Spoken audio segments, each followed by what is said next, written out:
Fréquence latine, un parcours musical de dialogue et d'échange sur différents thèmes de l'Amérique latine.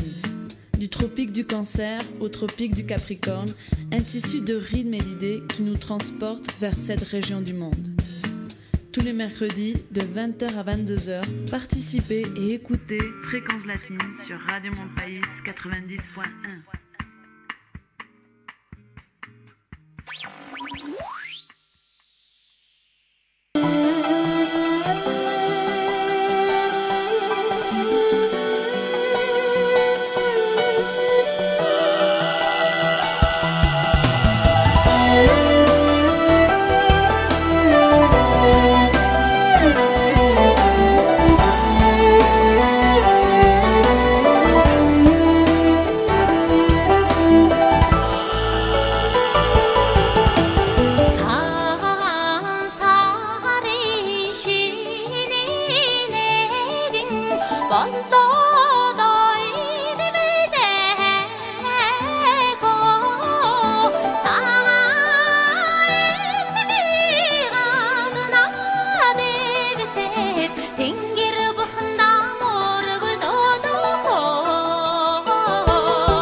Bonsoir Toulouse, bonsoir chers auditeurs et auditrices des Fréquences latines sur Radio Montpaïs 90.1.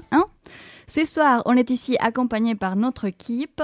Il y a peut-être une question que vous êtes en train de vous poser. On vient d'écouter une chanson dans une langue étrangère et ce n'est pas l'espagnol. Alors qu'est-ce que c'est? De quoi va-t-on parler ce soir? En fait, ce soir, nous allons parler de la Mongolie et ses échanges avec l'Amérique latine. La chanson qu'on vient d'écouter s'appelle Sagansar par la chanteuse mongole Dolgorma. Cette chanson parle d'une célébration qui est en train de se passer cette semaine en Mongolie. Ça s'appelle Sagansar, qui veut dire les mois blancs. C'est la fête du Nouvel An lunaire, qu'on connaît en Occident comme le Nouvel An chinois, mais ça ne se fait pas qu'en Chine. Après un hiver glacial, on fête la première nouvelle lune du printemps. Les gens vont rendre visite à leurs proches, mangent ensemble et les autres donnent des cadeaux à ceux qui viennent chez eux. J'ai passé 4 mois en Mongolie. En tant que Mexicaine, je me suis interrogée sur les liens, sur ces liens avec l'Amérique latine. Je trouve que ce sont deux territoires qui se pensent très éloignés l'un de l'autre, mais qui en fait se retrouvent dans leur histoire et dans leur culture.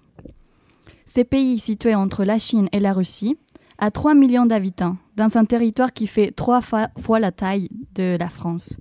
C'est les pays avec la plus faible densité des populations du monde, ayant 2 habitants par kilomètre carré.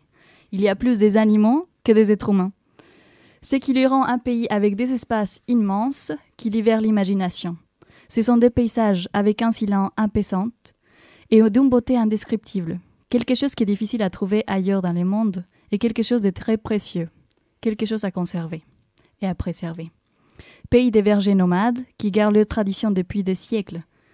Les transformations culturelles et sociales, tout au long de leur histoire, ont modifié un peu la vie nomade. Mais c'est un pays qui reste très fort, très fier de ses traditions et de sa culture. On va découvrir tout cela ensemble. Restez avec nous sur Fréquence latine 90.1. Vous savez que vous pouvez nous contacter par téléphone au 05 62 27 23 23. 05 62 27 23 23. Et vous pouvez nous trouver aussi sur notre site internet fréquence latine, fréquence-latine.com et sur Facebook Fréquence latine. On va passer à écouter une petite chanson qui s'appelle Erbor Hard Saga C'est une chanson traditionnelle de la Mongolie, un style de chanson qui s'appelle chanson longue. Et après, on revient sur les plateaux pour parler du sujet de ce soir. À tout de suite.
Sur les plateaux des fréquences latines 90.1, on va parler un tout petit peu des affaires étrangères entre l'Amérique latine et la Mongolie.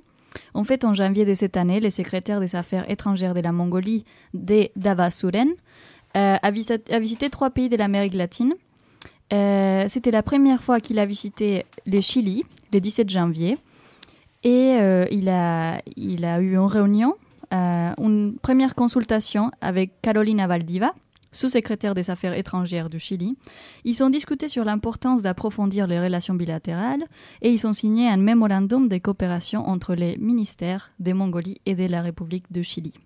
Ils ont parlé également d'élargir la coopération dans les secteurs miniers et d'établir des accords de libre commerce. Il a également visité l'Argentine le 14 janvier. Il a vu Daniel Raymond, secrétaire des Affaires extérieures de l'Argentine. L'Argentine a proposé d'entraîner les étudiants mongols dans la langue espagnole et dans l'agriculture. Il y a eu également l'accord dans la coopération technique entre l'Argentine et la Mongolie qui a été signé. Par rapport au Cuba, le 18 janvier, il y a eu une consultation avec Marcelino Medina, premier vice-ministre des Affaires étrangères. En fait, l'année prochaine, il y aura lieu la commémoration du 60 anniversaire de l'établissement des relations diplomatiques entre les deux pays.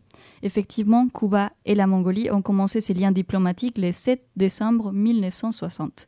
Cuba a été le premier pays de l'Amérique latine à établir des relations des liens bilatéraux avec cette nation. La coopération bilatérale s'étend à des secteurs importants comme l'éducation, la santé, les sports, l'art et la culture. Il y a plus d'une centaine de professionnels de la santé de Mongolie qui ont été formés à Cuba. Cuba propose une coopérative dans les secteurs de santé et de la biotechnologie, car Cuba, c'est un pays qui a beaucoup développé des médicaments très efficaces contre l'hépatite et la diabète. Et donc, il propose d'importer ces produits en Mongolie. Il y a également des échanges culturels qui se sont faits par rapport à la danse. Il y a les ballets de Cuba qui est allé en Mongolie. Il y a un danseur très célèbre de la Mongolie qui est allé danser à Cuba. Et ces liens d'amitié se sont tissés car la Mongolie a toujours soutenu Cuba dans des difficultés provoquées par les blocus implémentés par les États-Unis. Alors, Peut-être comme une introduction au sujet du communisme, parce que la Mongolie, elle était communiste comme aussi Cuba l'a été. On est ici avec Malifé. Bonsoir Malifé. Qui va nous parler un tout petit peu de ces blocus qui s'est passé en Cuba. Voilà. Est-ce que tu pourrais nous parler un tout petit peu pour avoir un... Alors, je ne suis absolument pas spécialiste de cette question. Oui. En fait, je suis professeure d'espagnol et à ce sujet, j'ai un peu étudié ces choses-là. Mais alors, vraiment, je ne suis pas spécialiste de cette question. Oui. Par contre, ce que je voudrais dire, en fait, c'est que effectivement, Cuba a vécu ce qu'on appelle le période spécial, ce que les autorités cubaines appellent le période spécial, c'est-à-dire une période pendant laquelle, après la chute de l'Union soviétique et donc du bloc communiste, Cuba s'est retrouvé complètement isolé. Sans rapports internationaux et donc c'était en quelle année cette période? Alors moi c'était plutôt à la fin 1990. Oui, c'est ça. Ça a duré à peu près 10 ans. On considère que ça a duré 10 ans. Et c'est une période pendant laquelle tous les produits de première nécessité que Cuba importait du bloc de l'Est ou d'autres pays comme ça, manquaient dans l'île. Donc une grande pauvreté. Beaucoup de, peut-être, voilà, beaucoup de difficultés, peut-être la faim et en tout cas beaucoup moins de confort, ce qui a été utilisé quand même comme une arme contre le régime cubain qui a toujours été considéré comme un régime totalitaire par opposition au reste des pays régis par le capitalisme ou le néolibéralisme. Voilà. Donc, deux idéologies et deux pratiques différentes qui se sont confrontées dans l'histoire et puis qui continuent peut-être à se confronter aujourd'hui. Oui. Et après, si tu veux, je peux aussi un peu parler de justement cette position par rapport à l'internationalisme qui s'est développé à Cuba et qui a maintenu un certain degré de sympathie vis-à-vis de Cuba de beaucoup de pays pauvres, en réalité. Voilà. Si tu veux en parler, peut-être plus tard, on pourrait faire ça. Ok, très bien, merci beaucoup, Malifé. En fait, oui, la Mongolie, elle a dû passer aussi par une période de transition entre l'économie communiste et l'économie de type capitaliste. Nous allons voir un tout petit peu comment ça s'était passé, les communismes en Mongolie. Alors, la Mongolie a été le deuxième pays du monde, après la Russie, à avoir adopté un modèle de développement socialiste. C'était en 1921. Et vis-à-vis des Mongols, il y a eu du positif et du négatif, comme dans tout, à cette période-là. Pour les Mongols, ce qu'il y a eu de positif, c'est que l'effet que la Russie donne son soutien à la Mongolie, a permis que d'autres pays, petit à petit, commencent à accepter l'indépendance de la Mongolie, qui avait été dominée par les Chinois pendant 300 ans. Et donc ça, c'était assez positif, très positif.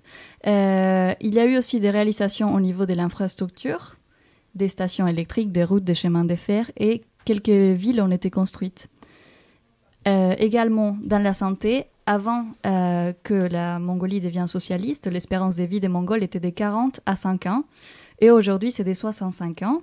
Donc ça a beaucoup changé. Et également, 50 ans après que l'aide de la Russie a commencé, la population avait doublé en Mongolie. La collectivisation du bétail, c'était quelque chose aussi qui était très bien reçu. Et en fait, comme nous avons dit, la Mongolie, c'est un pays des nomades, des bergers. Et donc, à cette époque-là, tous les bétails, les moutons et les chèvres étaient prises par l'État et redistribuées de façon égalitaire, ce qui donnait que tout le monde avait la même quantité et ça semblait assez juste.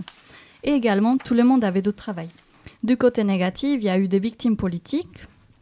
À la fin des années 30, alors que la menace japonaise montait, Staline a demandé aux Mongols la prise de mesures radicales destinées à réduire les pouvoirs de l'Église lamaïque, accusée de travailler avec les Japonais. Après longtemps résisté, finalement, en 1936, nombreux lamas ont été exécutés.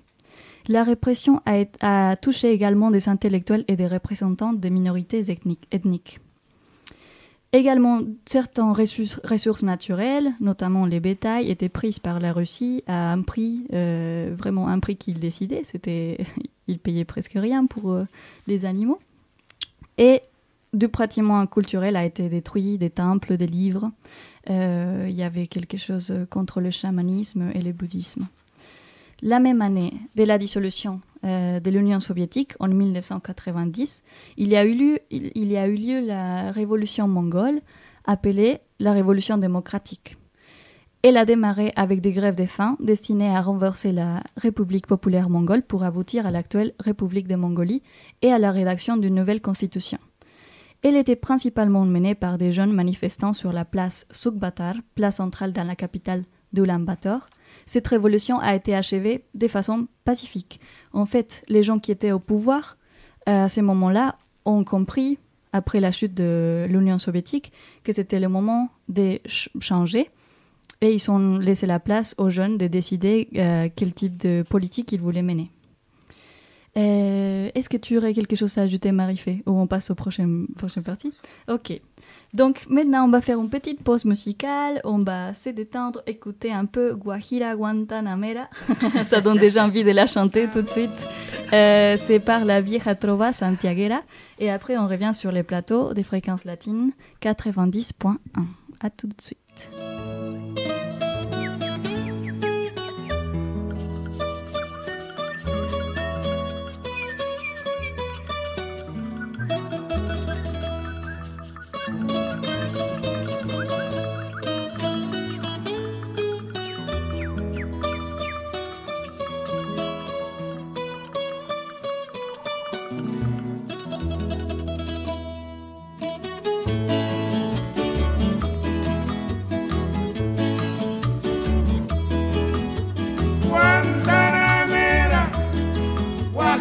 Guantanamera, Guantanamera, Guajira Guantanamera, Guantanamera, Guajira Guantanamera, Guantanamera, Guajira Guantanamera.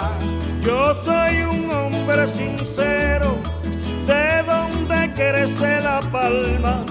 Yo soy un hombre sincero, de donde crece la palma, y antes de morir me quiero echar mis versos del alma.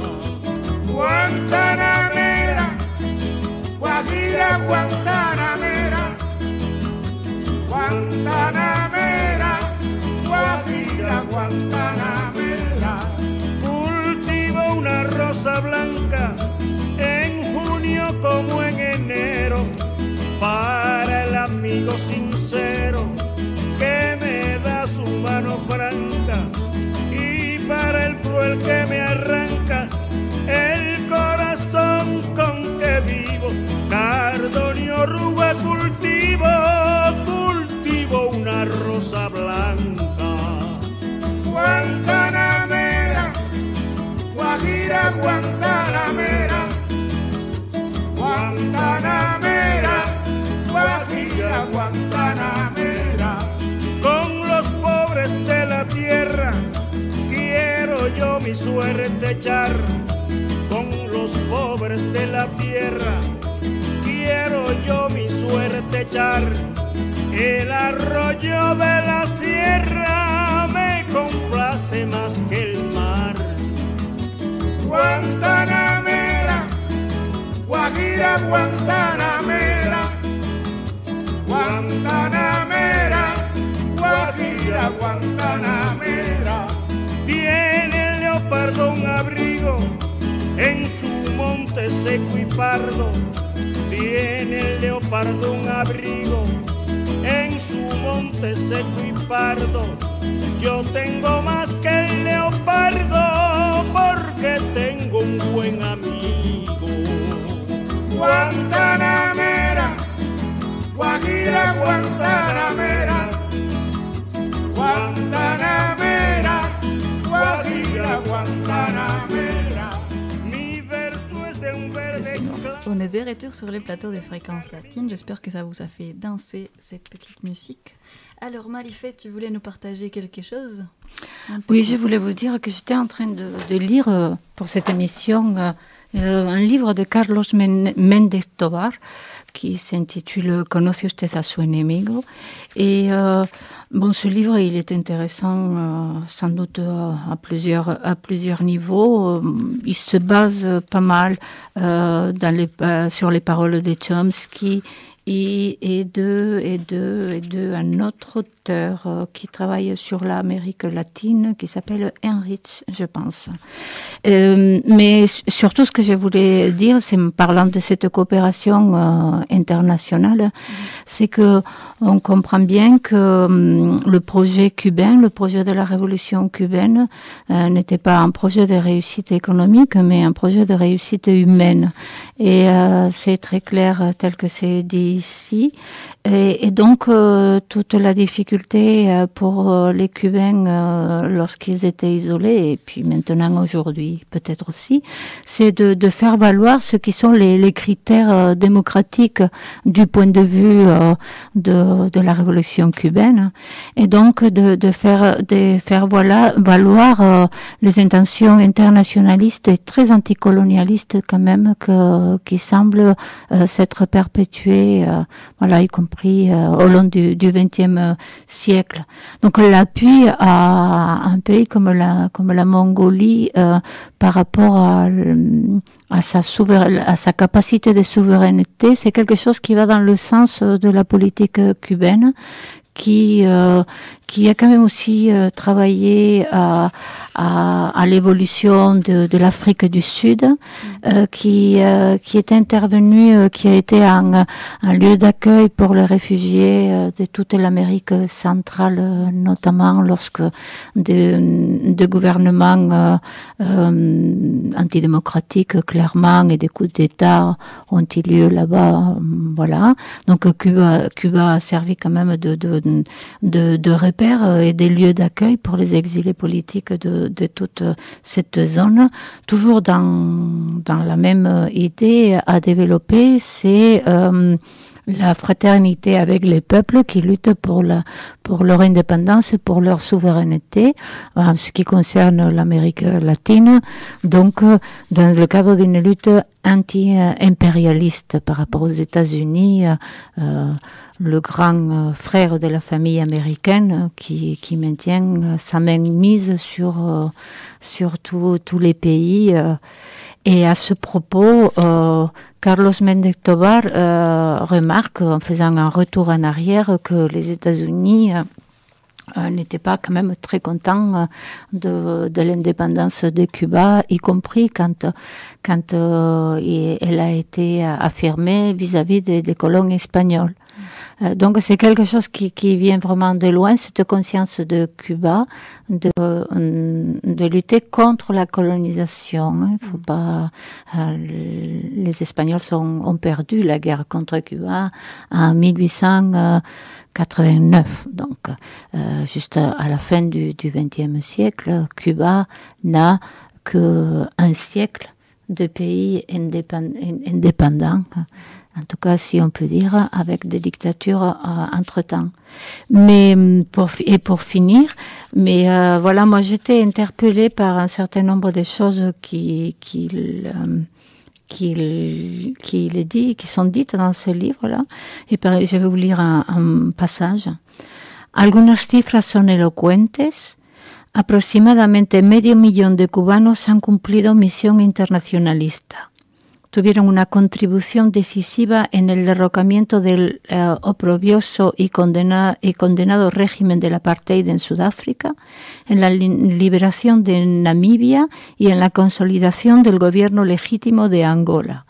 Ça, là, en fait, on parle ici de l'Afrique, mais il ajoute, también unos 40.000 médicos cubanos le han arrancado vidas a la muerte y han aliviado el dolor a cientos de miles de personas en decenas de países de los 3 continentes. Casi 20.000 afectados de radiaciones por el desastre de Chernobyl en Ucrania, entre ellos unos 16.000 niños, han sido tratados gratuitamente en Cuba. Ce sont des éléments de la solidarité internationale qu'on n'a pas pour habitude de citer, mais effectivement l'accueil des blessés de Tchernobyl, enfin des gens qui ont subi les effets de l'explosion nucléaire, en fait, de Tchernobyl, et c'est quelque chose d'important. Et voilà, c'est pour aller dans le sens de ce que tu te... C'est super intéressant parce qu'en fait, même la Mongolie, dans son hymne national, ça parle pas des guerres et des sangs comme on a l'habitude. L'hymne national du Mexique, ça parle des batailles et des ennemis. Et dans l'hymne de la Mongolie, ça parle d'une fraternité, de devenir des amis avec les pays et créer des liens. Mm-hmm. Et donc, merci beaucoup, Marie-Fé, c'était super intéressant ce que tu nous as partagé. On va passer un peu à voir ce qu'a été la transition vers une économie capitaliste en Mongolie.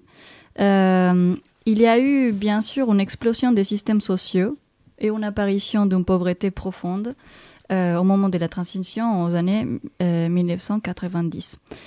L'apparition du chômage a rendu l'alcool un refuge pour certains, ce qui a favorisé les violences familiales et l'abandon des enfants.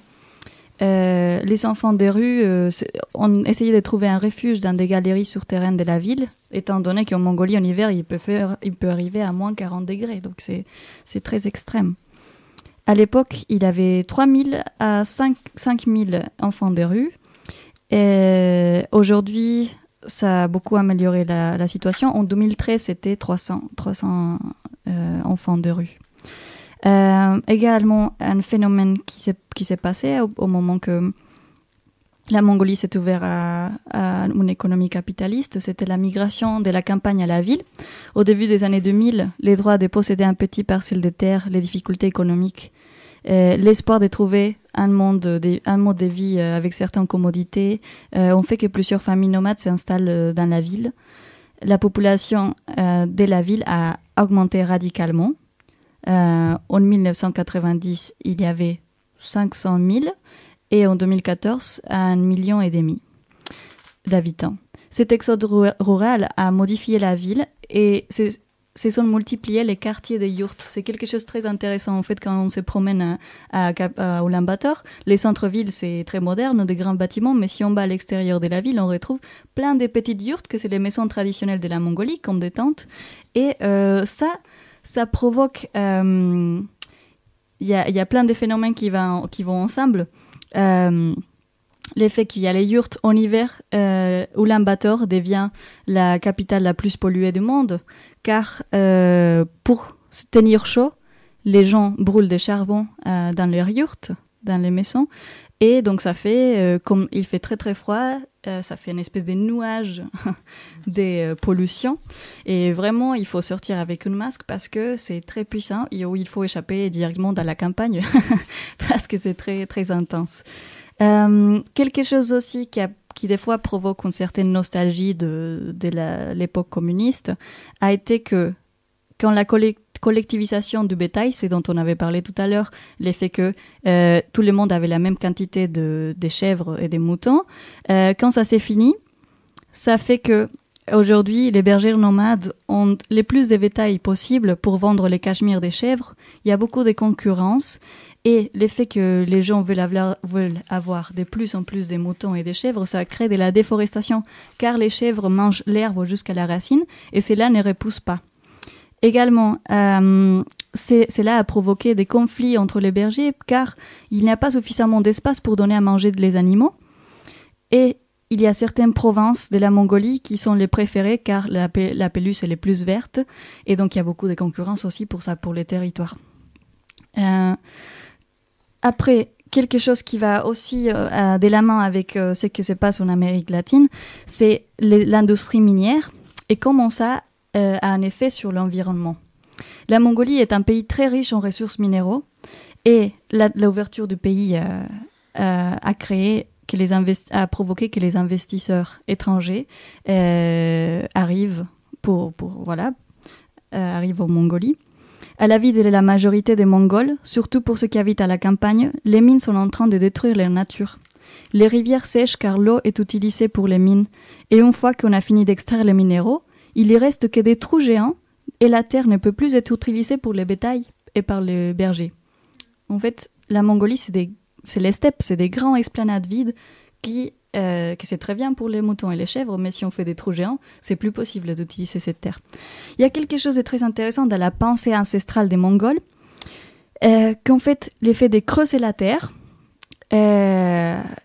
et même de manipuler ou déranger l'environnement. Par exemple, on m'a dit, il faut pas que tu prennes des cailloux que tu trouves des pierres que tu trouves dans la nature. Il faut pas que tu prennes ça avec toi. Tu dois laisser la nature comme elle est. En fait, l'effet qu'on dérange l'environnement, ça réveille des esprits dans la croyance mongole. Et creuser la terre, ça les fâche énormément. Donc pour les Mongols, il y a certains Mongols qui pensent qu'aujourd'hui, les catastrophes naturelles, il y a un phénomène naturel que c'est les hivers très forts qui tuent les bétails, qui sont très difficiles pour les bétails de survivre. Ça provoque, ça c'est à cause qu'on a fâché les esprits avec les mines. Donc ça c'est quelque chose de très intéressant dans la pensée mongole. Une autre plainte, c'est que les ressources sont en train de partir à l'étranger. Les Mongols disent « Vous êtes riches parce que vous vendez à chaque jour mon charbon à la Chine ». Ça, c'est une phrase que j'ai trouvée dans un livre. Et par rapport à ça et l'Amérique latine, alors il y a la situation, je pense que ça a été assez discuté, c'est à la Guajira, au nord-est de la Colombie, où il y a une mine gigantesque de charbon au ciel ouvert, les Cerrejón, qui a bouleversé la vie des populations, qui a créé des énormes déséquilibres naturels depuis 30 ans. D'abord, il y a eu l'expulsion des habitants pour que la mine puisse s'installer. Après, il y a eu la pollution d'eau, des sols et de l'air, des bruits incessants, mise à mal des ressources de subsistance et des communautés a augmenté la pauvreté et la malnutrition. Cela a beaucoup affecté la population Wayuu. Toi, tu viens de la Colombie. Donc, en Colombie, vous en parlez de cette mine aux infos c'est quelque chose qu'on n'entend pas trop. Oui, bien sûr. Par rapport à ça, il y a du programme, il y a 2 semaines qu'un camarade est venu à faire un programme par rapport par rapport à ce qui s'est passé à la Guajira. Oui, parce que c'est un sujet très ancien. Oui, et c'est un sujet que même si vient de le passé, c'est un sujet qui c'est toujours d'actualité et c'est un sujet qui nous touche beaucoup. Mm-hmm. Même si je viens du centre du pays, mais c'est un sujet que même si c'est éloigné de nous, c'est de notre pays, c'est quelque chose qui touche la vie courante des gens et qui touche et son habitat. Et des enfants qui sont en train de mourir de faim et c'est une situation très, très dure et très triste et ça fait tellement longtemps et la justice n'a pas fait grand-chose pour l'instant. Non, le gouvernement c'est toujours en faveur de les entreprises parce que des intérêts économiques. C'est oui parce que si on vend les minéraux ils vont nous donner de l'argent que c'est bien pour les réinvestir mais vraiment l'investissement jamais arrive à est-ce que ça vaut la vie des gens en fait cet investissement? Voilà, il faudrait mettre dans son balance. Oui, c'est ça, mais jamais arrive les aides comme on peut dire. C'est ça. Jamais, donc oui. La population c'est toujours affectée et ils ne sont pas jamais avoir la justice. Merci beaucoup Lina. C'est un sujet un peu fort. Peut-être on va passer en petite pause musicale ou tu voulais dire quelque chose Malifé? Moi à ce sujet je voulais juste lire un passage du discours du Tché à Alger En fait, le Tché, quand il a été ministre des Affaires étrangères à Cuba, il s'est rendu un peu dans pas mal de pays, et notamment dans des pays qui essayaient d'organiser la société autrement que avec la seule référence au capitalisme. Et donc, il fait un discours à Alger qui est problématique parce que il critique un peu l'Union soviétique, en fait. Et ça, à cette période-là, c'était un peu puni, on va dire, que de critiquer ceux qui ont le pouvoir dans le bloc dans lequel tu te trouves. Et il dit, mais c'est intéressant pour montrer cette problématique économique à laquelle les gens sont sensibles. Il dit, en parlant des soviétiques, ils marchandent leur soutien aux révolutions populaires au profit d'une politique étrangère égoïste, éloignée des grands objectifs internationaux de la classe ouvrière.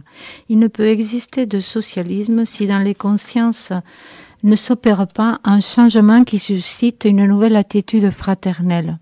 Comment peut-on parler de bénéfices mutuels quand on vend au prix du marché mondial les matières premières produites par la sueur et la souffrance sans limite des pays pauvres et qu'on achète au prix du marché mondial les machines fabriquées par les grandes usines automatisées modernes?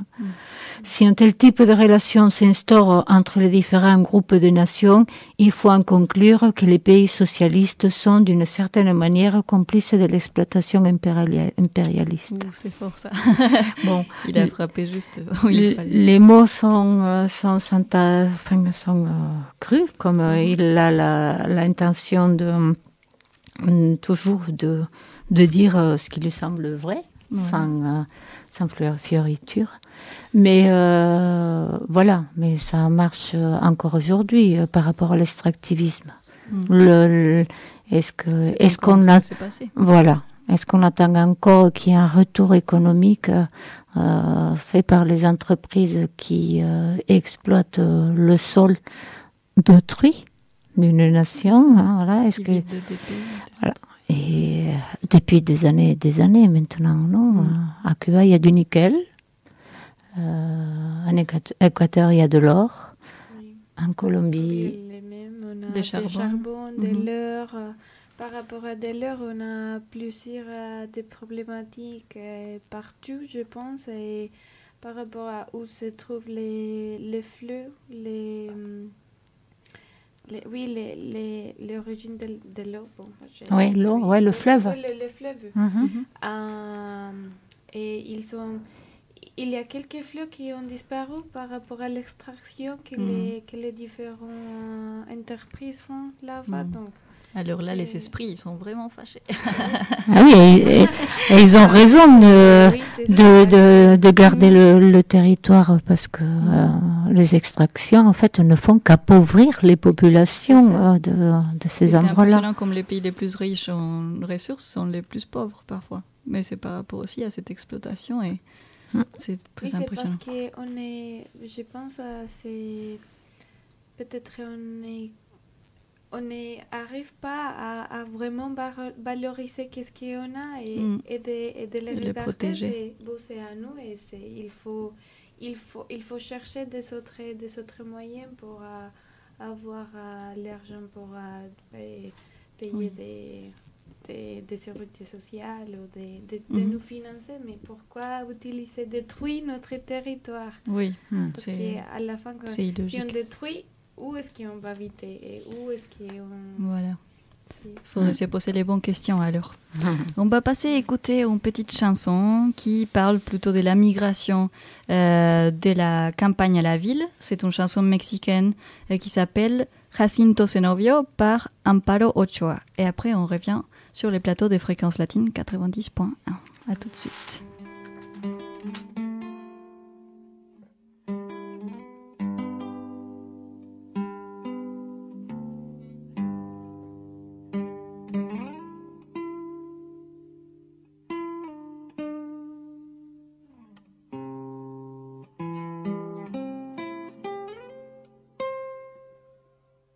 En la capital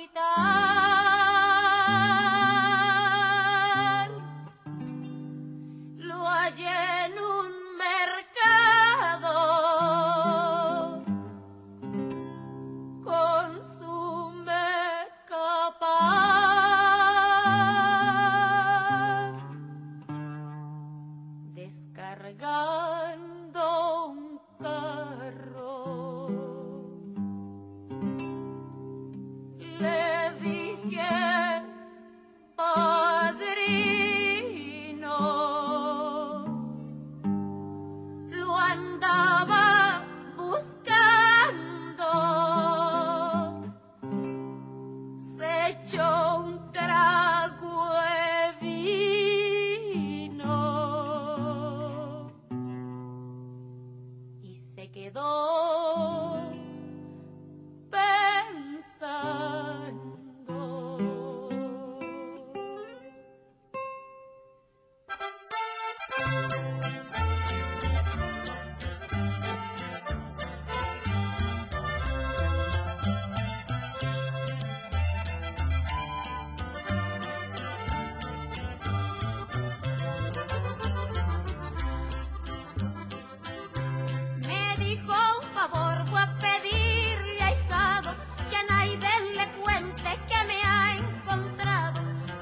Ya no quiero volver para allá, al fin ya no tengo ni a dónde llegar.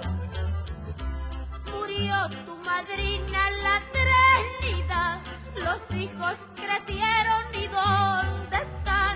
Perdí la cosecha que en el jacal, sin lo que más quiero nada es igual. Sin lo que más quiero, que más cobija y sombrero serán mi hogar. Por eso mi ahijado regrese en paz y a nadie le cuente que estoy acá. Quedamos de acuerdo,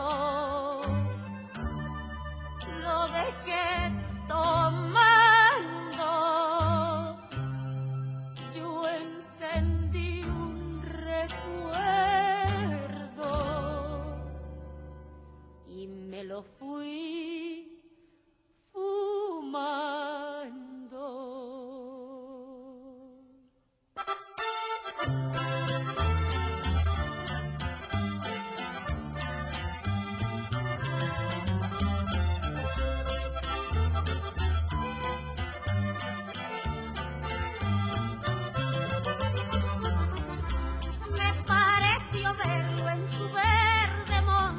Sonriéndole al viento y al horizonte, haciendo una mueca para ver pasar la mancha de garza rumbo al palmar.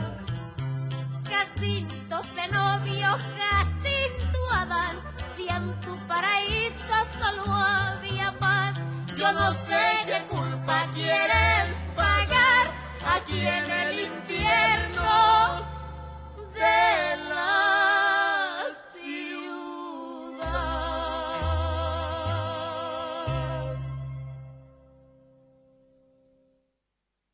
Voilà, aquí en el infierno de la ciudad. Bon, c'est comme ça. Alors, on va passer à des sujets plus joyeux. On va parler un peu des arts et des cultures et des échanges, des choses qui se ressemblent entre les deux cultures. Pour commencer, je vais vous parler d'une exposition photographique que j'ai eu la chance de pouvoir organiser avec les conseils d'art de la Mongolie. C'était les premiers projets par rapport à l'Amérique latine qui sont organisés. C'était une exposition photographique, comme je vous ai dit, les titres c'était Au Sacré, Arion Bulak, qui montrait des photographies du Mexicain Antonio Cristerna. L'idée était d'exposer un peu de la nature du Mexique et de la cosmogonie maya à travers des images des cenotes, qui sont de bassins d'eau douce alimentés par une rivière souterraine, lesquels on peut retrouver dans de nombreux endroits de la péninsule de Yucatan au Mexique. Pour les Mayas, les cenotes étaient la passerelle vers Xibalba, les mondes souterrains des morts où la vie continue. Le but de cette exposition a été de créer des échanges entre les deux cultures et lors de l'ouverture de l'exposition, il y a eu des chants mongols et de la musique mexicaine également. Cela a été très bien reçu par les gens qui étaient très contents de voir les images avec beaucoup de couleurs, des paysages tropicaux, très contrastant par rapport au froid qu'il faisait dehors et à la pollution, voilà, de la ville.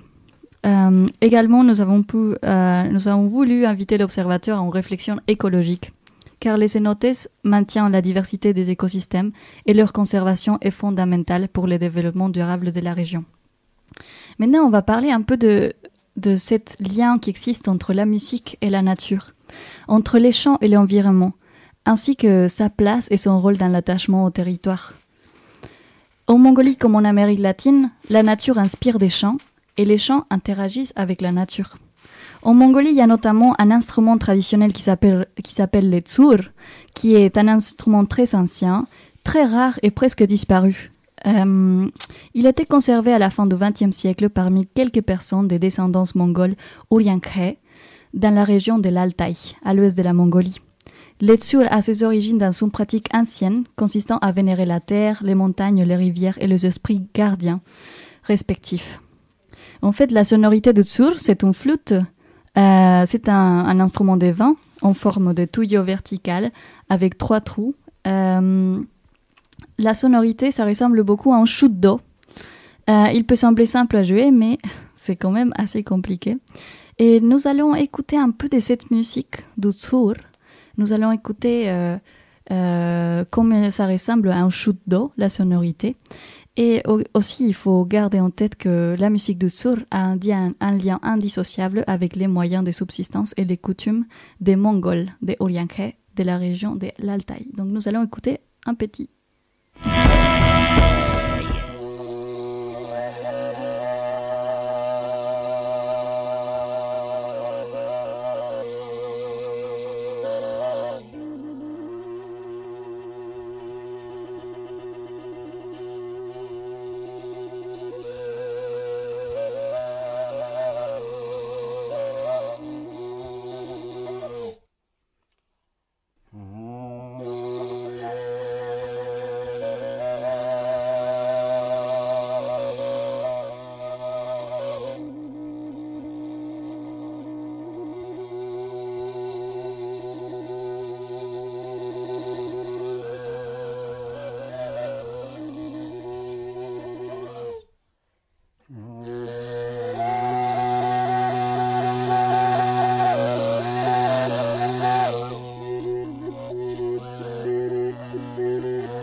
Donc, on a pu écouter un peu cet exemple de cette sonorité. C'est un instrument très particulier. Je vous rappelle, ça s'appelle le tsur. T-S-U-U-R.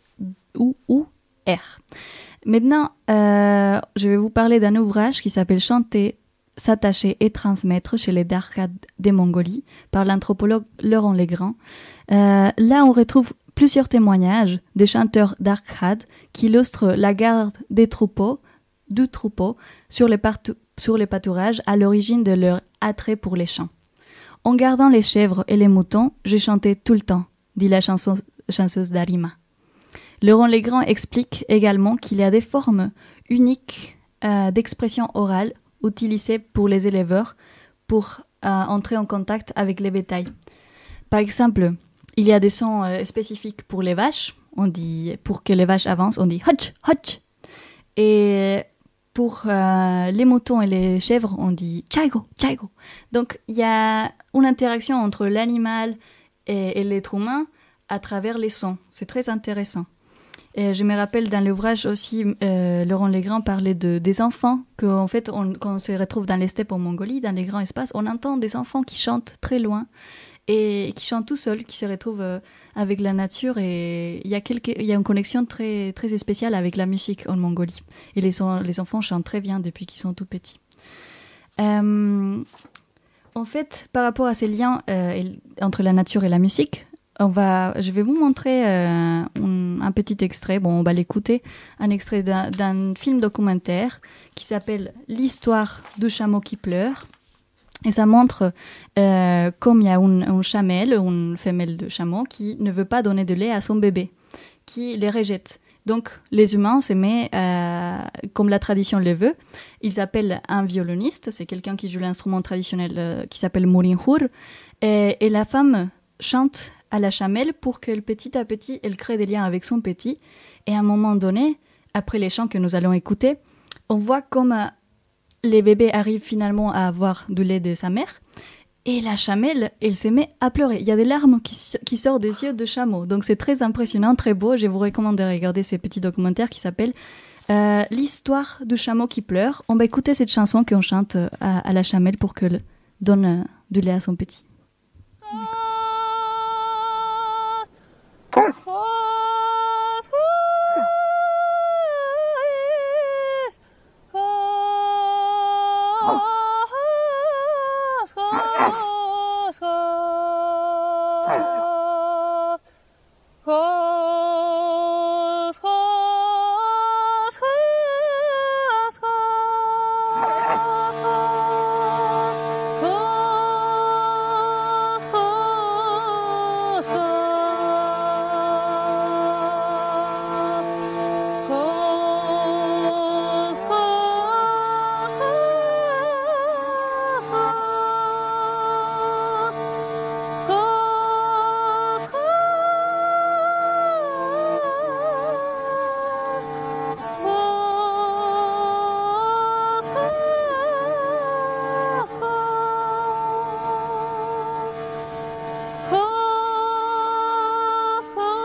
C'est un chant très doux, d'une douceur très particulière qui, de certaine façon, rend la chamelle plus sensible et elle permet que son bébé s'approche.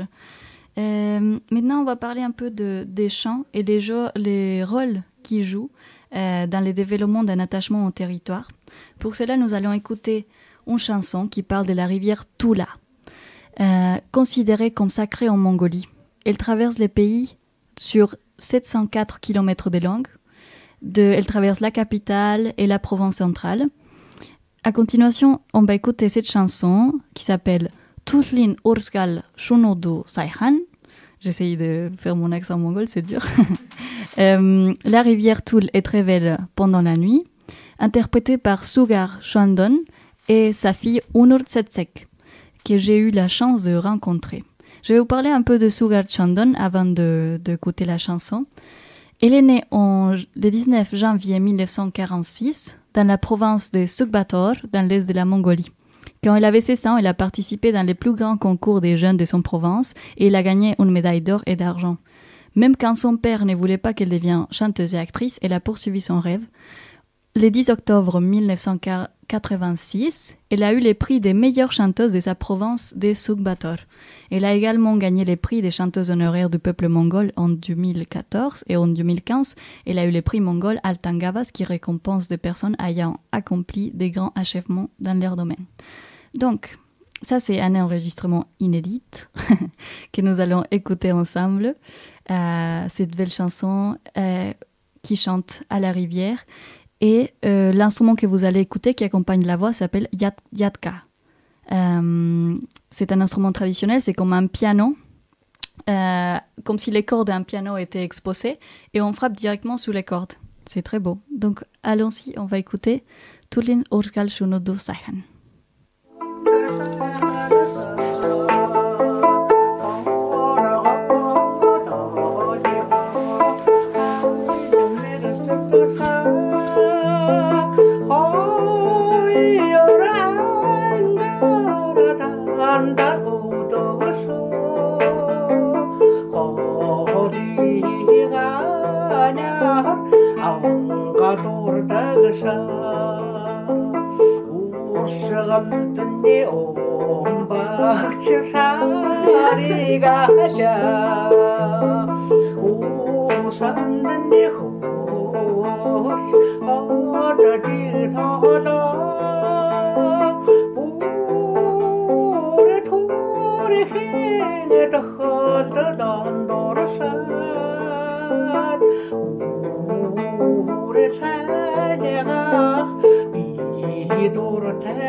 De retour sur les plateaux. Alors, je me suis trompée dans quelque chose, j'aimerais corriger. L'instrument yadka, c'est plutôt une planche avec des cordes sur lesquelles on tire. Voilà, je voulais corriger ça.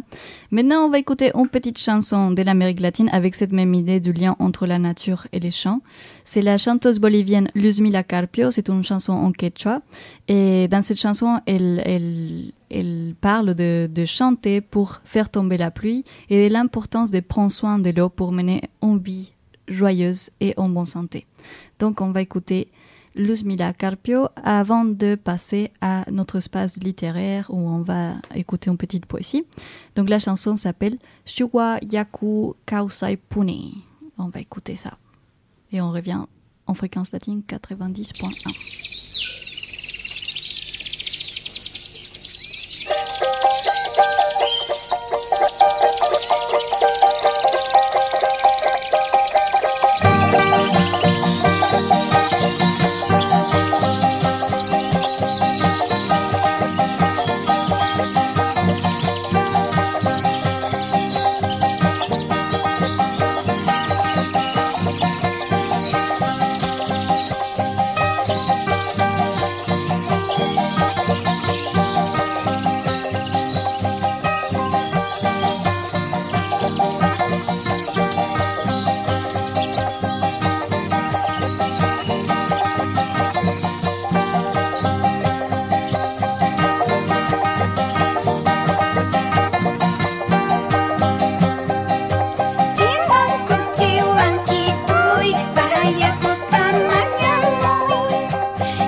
Sur les plateaux des fréquences latines 90.1.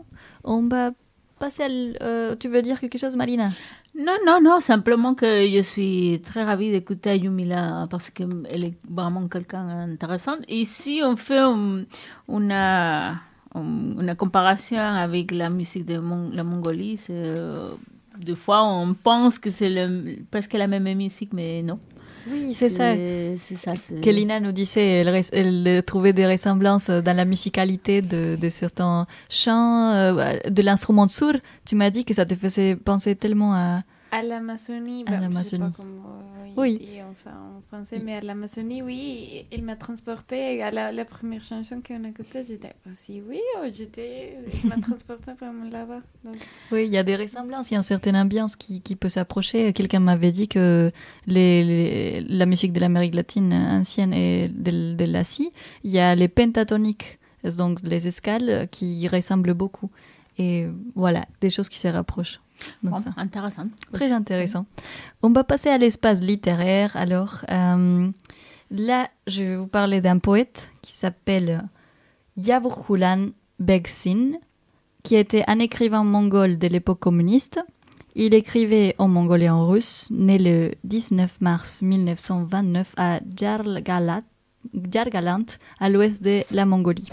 Il a travaillé comme journaliste à Ulaanbaatar et il a étudié à l'Institut de littérature Maxime Gorki à Moscou en 1954. En 1967, il a reçu les prix d'État de la Mongolie et en 1979, les prix d'artiste honoraire. Il est décédé en 1982. Les poèmes que nous allons écouter parlent de la vie du poète dans la campagne et des événements qui lui ont marqué, notamment son premier amour, la naissance de son enfant, quand il a vu sa mère chanter et pleurer et il a découvert la puissance du chant. Il parle de l'amour qu'il ressent pour son pays. Pour Yavuzgulan, il y a une raison pour laquelle il est né dans ce monde magnifique. Nous allons écouter cette poésie, ce petit poème, lu par les jeunes artistes Mungdoj Padelger. Donc écoutons ensemble. Fréquent latin 90.1, reste avec nous. Алаг дэлхийд төрсөн минь учиртай. Аавын гэрийн амар тайвныг ивдээд би ачид ихэ 10 сар зовоосны эцэст алаг гүрэн болж баярлуулах гэсэн би. Алаг дэлхийд төрсөн минь учиртай. Гэрэлт орчлонд төрсөн минь учиртай. Гэмгүй шувуудын үүрийг эвдэж өндгийн нэцлээд хэрсүү сууж ухаан орсныхоо эцэст гинэг насаа өрөвдөж зовж явах гэсэн би. Гэрэлт орчлонд төрсөн минь учиртай. Алаг дэлхийд төрсөн минь учиртай. Адуу манаж тассан атархан тал нутагта анхны дурлалтай учирч эмнэг сэтгэлээ яраагаад аз дутаж амьдралын турш мөрөөдөх гэсэн би. Алаг дэлхийд төрсөн минь учиртай. Хост хорвоод төрсөн минь учиртай. Хон чинээ өрийнхээ шөнийн үйлхийг сонсож төрсөн эцгиндээ авчирсан зовлон баяр хоёрыг та ёсоор нь өөрөө амсаж мэдэх гэсэн би. Хост хорвоод төрсөн минь учиртай. Үүлэм хорвоод төрсөн минь учиртай. Уулж суугаад ээжийнхээ үйлхийг нь үзэх гэж дуунд тийм чадал шингэж байдгийг мэдсэн дуу өөрөө зохиож дуутай хамт амьдрах гэсэн би. Үүлэм хорвоод төрсөн минь учиртай. Үрс дэлхийд төрсөн минь учиртай. Үлгийн зоо болсон төрсөн нутагта амьдрах гэж хүүгийн сэтгэлээр их орондоо хайртай байсан юм гэж хооч үеэрээ амбардан өгүүлэх гэсэн би. Үрс дэлхийд төрсөн минь учиртай.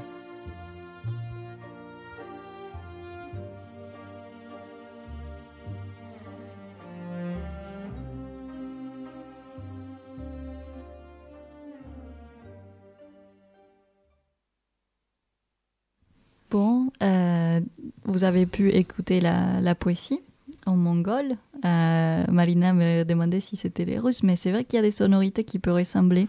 Il y a la R qui est roulée, donc pour les gens qui parlent espagnol, ça peut être quelque chose de plus facile. Oui, remarquable, c'est le R. Un R bien fort. Ouais. Et on va peut-être avoir une petite conclusion collective. Marina, tu aurais bien aimé de nous partager quelque chose par rapport au Cuba et on veut bien écouter. Oui, c'est simplement un peu de réflexion et des informations surtout. C'est que, comme vous le savez déjà, j'imagine que Marifel déjà évoqué la révolution cubaine. À peine. Hein. À peine. Oui. Je n'ai pas donné beaucoup de dates ni de noms. Si on se rappelle un peu de manière générale, la révolution cubaine était en décembre de 1959. Et c'est très important parce que dans ces contextes-là, dans l'Amérique latine aussi, il y a beaucoup de mouvements révolutionnaires, beaucoup de mouvements de guérilla. Et on pourrait remémorer aussi que la guérilla colombienne, qui est la plutôt vieille de la région, s'était formée en 1964, mais au Guatemala en 1960. Et bon, c'était une période dans laquelle il y a eu un mouvement trop fort armé.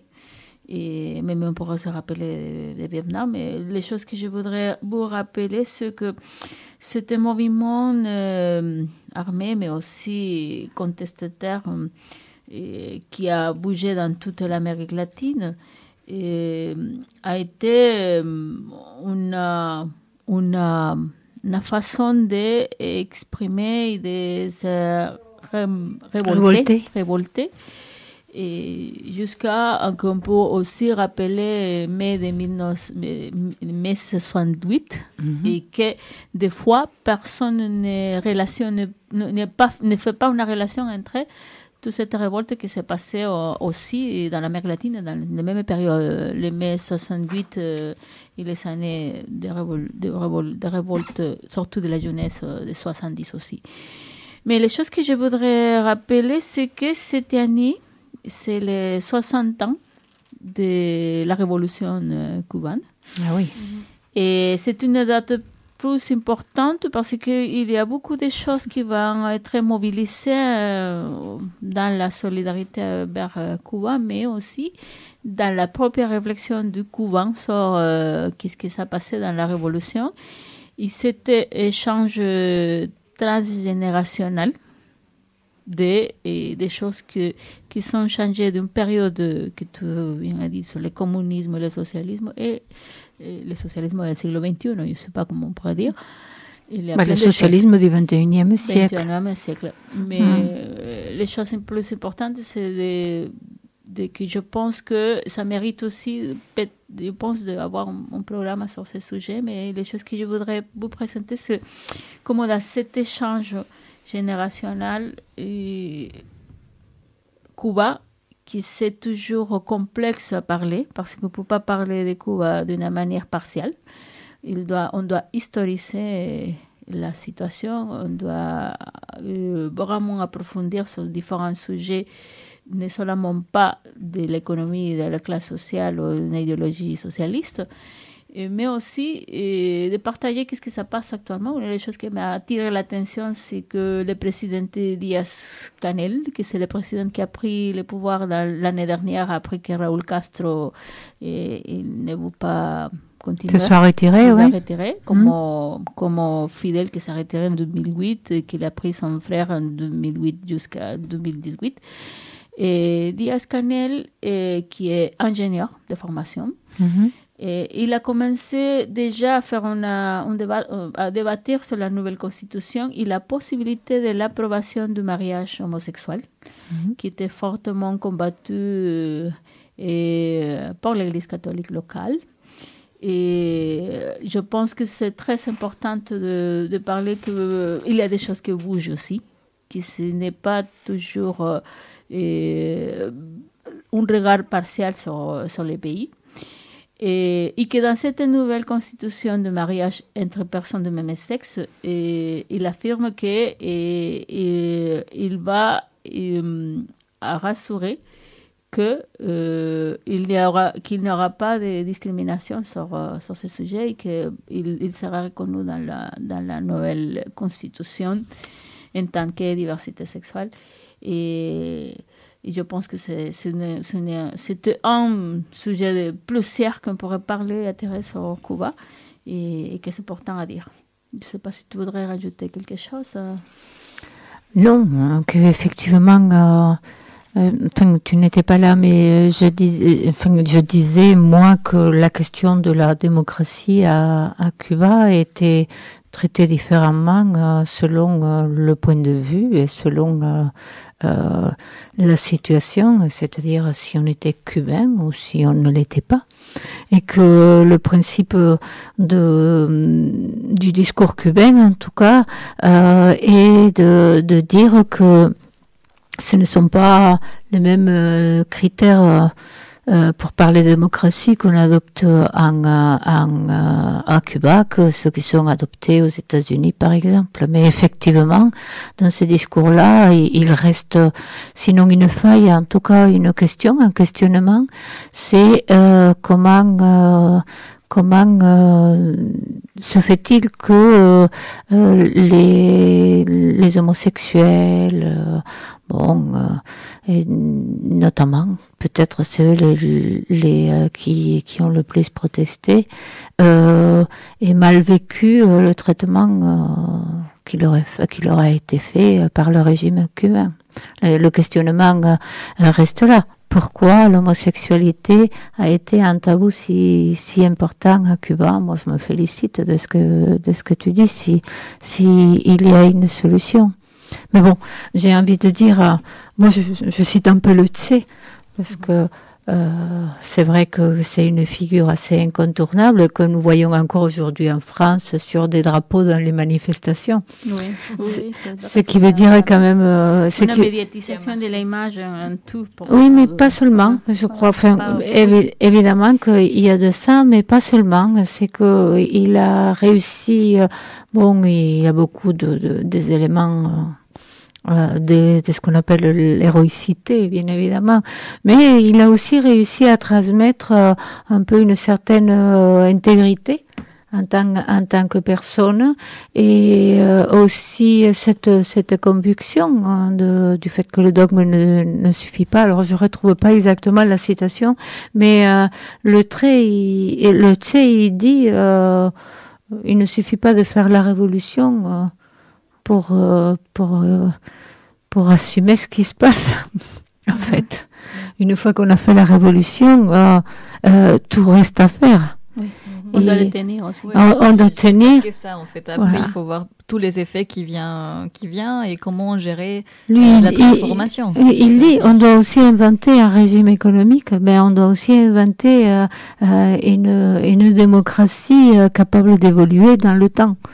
Et effectivement, Cuba est un bon exemple de cela, de difficulté d'évoluer à travers les générations et en même temps de cette volonté admirable de transmission de ce que la révolution en tant que moment historique a pu apporter à un pays qui, pour revenir au sujet que tu traitais tout à l'heure, plus qu'aucun autre fait de la musique son art de vivre. Son art de vivre. Ah oui, Cuba. Bah oui.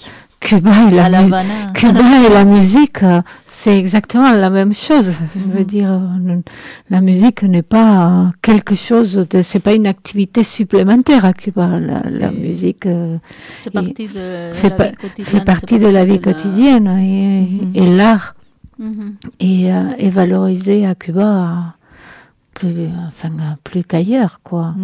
Même si ce n'est pas forcément économiquement qu'il trouve sa valeur.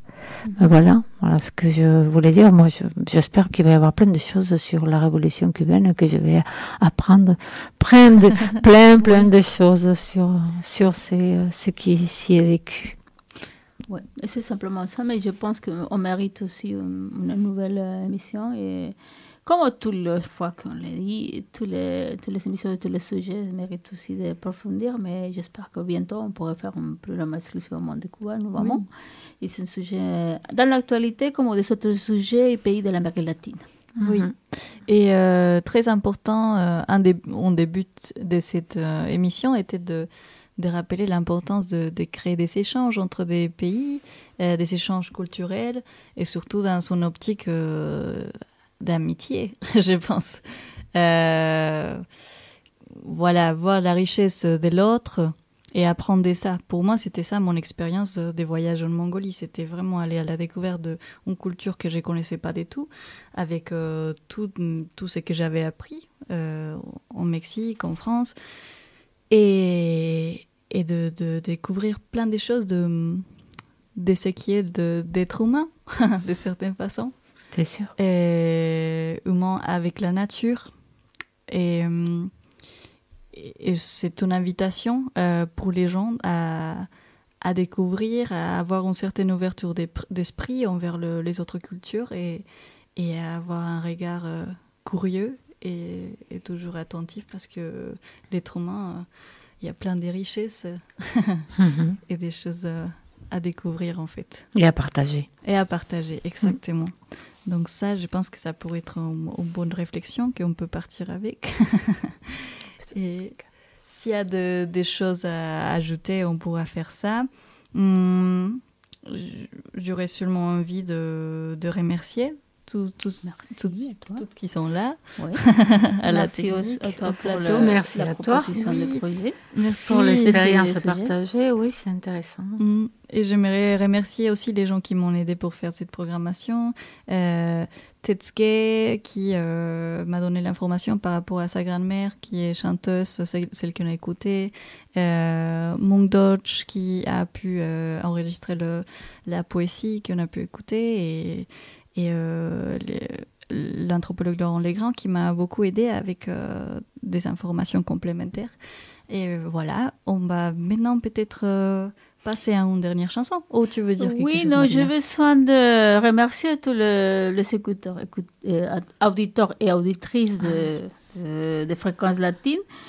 Et aussi à eux qui nous écoutent dans l'Amérique latine aussi, au Mexique particulièrement, le Monsieur Cristerna. Antonio Cristerna.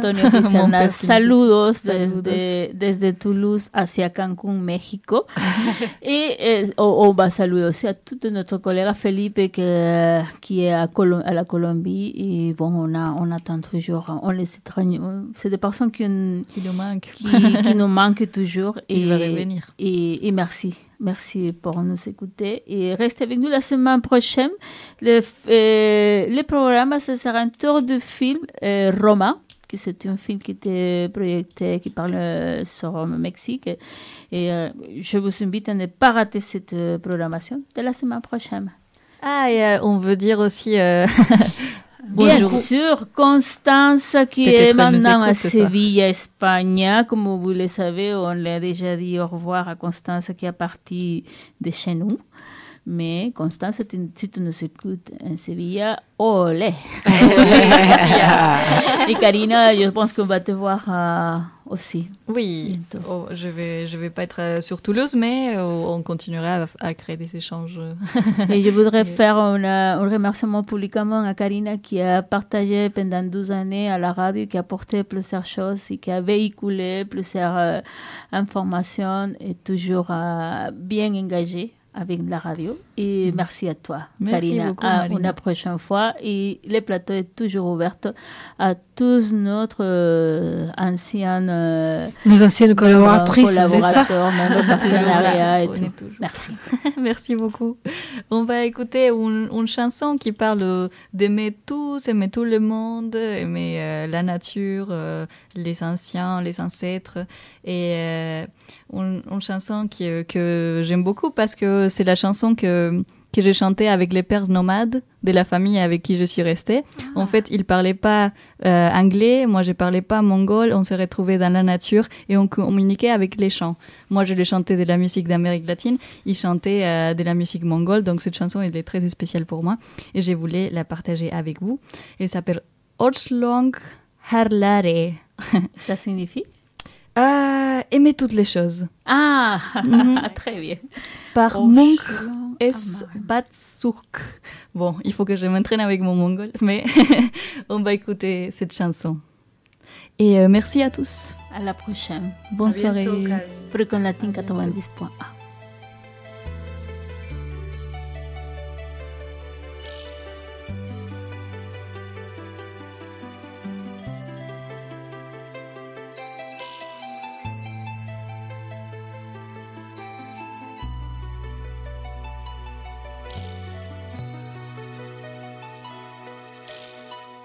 댄싱хэр тэнгэрийг хайлаарай намрын бутан бүрэгчнэ горки насан өндөр авэж хайлаарай нартын жам булаачнэ горки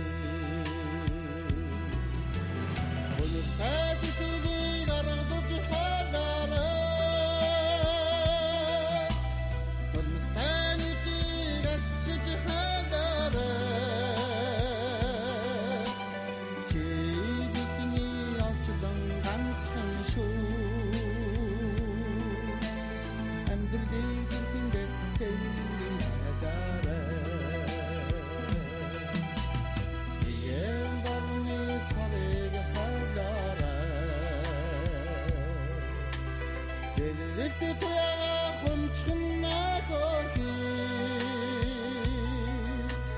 Дадохон амарга уучалж хайлаарай Замлинги усгал билээчнэ хорки Өнөттэцэтэли гаргадж хайлаарай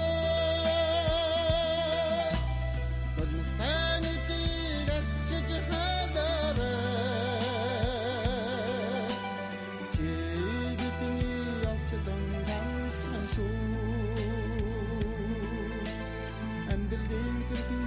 Tevrin haydara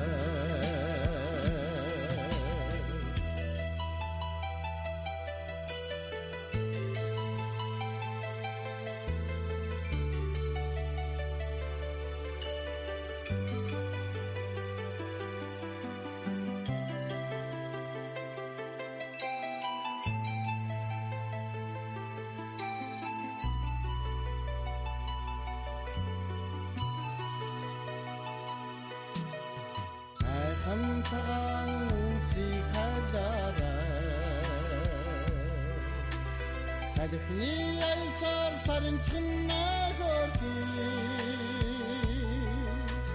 Torgor oltutwi andirda